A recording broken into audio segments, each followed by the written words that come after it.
April 20న జరిగిన ఎన్నికల్లో నూతనంగా ఎన్నికైన సభ్యుల ప్రమాణ స్వీకారం కార్యక్రమం ఇవాళ పూసల సంఘం ఆఫీసులో జరిగింది. నూతనంగా ఎన్నికైన సభ్యులు అధ్యక్షుడు పదవికి కావేటి వెంకట శర్మ, ఉపాధ్యక్షుడు కావేటి పృథ్వీకృష్ణ శరవణనాయుడు ఎన్నికయ్యారు. ప్రధాన కార్యదర్శిగా కావేటి రవీంద్ర, సంయుక్త కార్యదర్శి కావేటి నరసింహ, కావేటి రామదాసు, కార్యదర్శులుగా పసుపులేటి కృష్ణ, తన్నీరు రామారావు, కోశాధికారి ముద్దబోయిన శ్రీనివాస ఎన్నికయ్యారు. నూతనంగా ఎన్నికైన అధ్యక్షుడు కావేటి వెంకట శర్మ మాట్లాడుతూ నూతనంగా ఎన్నికైన సభ్యులందరూ కలిసికట్టుగా సంఘం అభివృద్ధికి పాటుపడతామని తెలిపారు.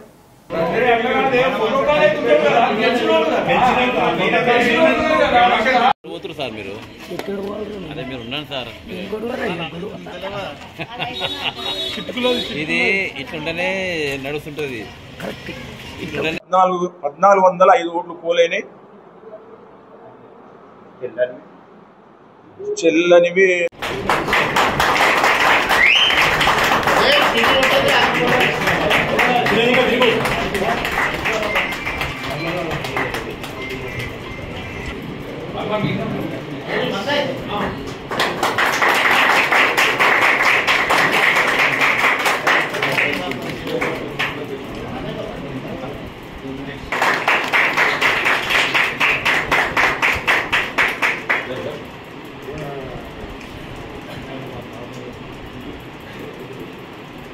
మొత్తం 1946 ఓట్లు సభ్యత్వం జరిగింది.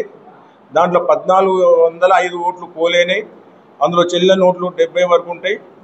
మిగతా అని ప్రతి సభ్యునికి మెజార్టీ ప్రకారంగా వచ్చినాయి.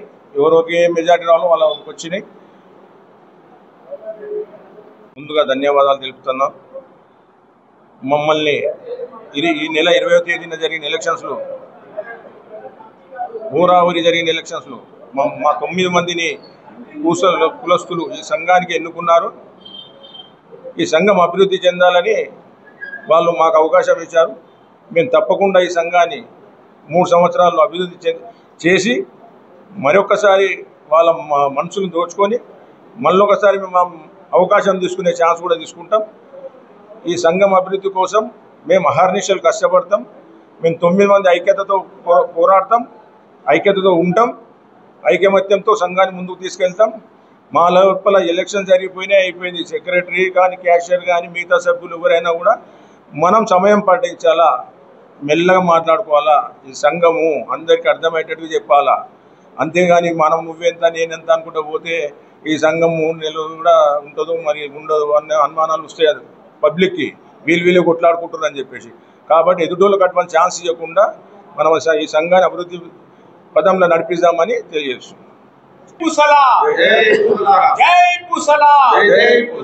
సైదాబాద్ జిందాబాద్, సైదాబాద్ జిందాబాద్, సైదాబాద్ జిందాబాద్, సైదాబాద్ జిందాబాద్. 20న జరిగిన సైదాబాద్ పూసల బస్తీ ఎన్నికల్లో అత్యధికంగా ఓట్లు పోలు చేయడం జరిగింది. అందులో 2 వర్గాల నుంచి నిలబడడం జరిగింది. ఒక వర్గం నుంచి ప్రెసిడెంట్గా ఎన్నుకోబడ్డారు. అదేవిధంగా మరి ఇంకో వర్గం నుంచి 6 మంది ఎన్నుకోబడడం జరిగింది. మరి ఈనాడు ఇది ప్రజలు ఇచ్చిన తీర్పు. దీన్ని తప్పకుండా నేను శిరసా వహించాల్సిందే. ఎందుకంటే వాళ్ళు ఇచ్చిన తీర్పునికి మేము కట్టుబడి ఉంటాము.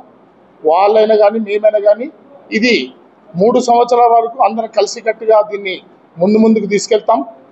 ప్రజలు ఇచ్చిన విశ్వాసాన్ని, ప్రజలు ఇచ్చిన నమ్మికని, వాళ్ళ నమ్మికాన్ని వమ్ము చేయకుండా ప్రతి పైసాని మేము జమ చేసి ప్రతి పైసాని వాళ్ళ దృష్టిలోకి తీసుకొని వస్తాం.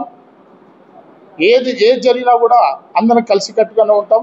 దీంట్లో ఎవరు ఎలాంటి భేదభావాలు లేకుండా అందరి కృషి, అందరి పట్టుదల, అందరి దృఢ నిశ్చయము కేవలము ఈ సంఘాన్ని ఏ విధంగా బలోపేతం చేయాలా, మన అభివృద్ధిని ఏ విధంగా సాధించాలన్న ఆలోచన తప్ప ఇందులో దేశ రాగాలు ఉండకూడదు, వ్యక్తిగత కక్షలు ఉండకూడదు.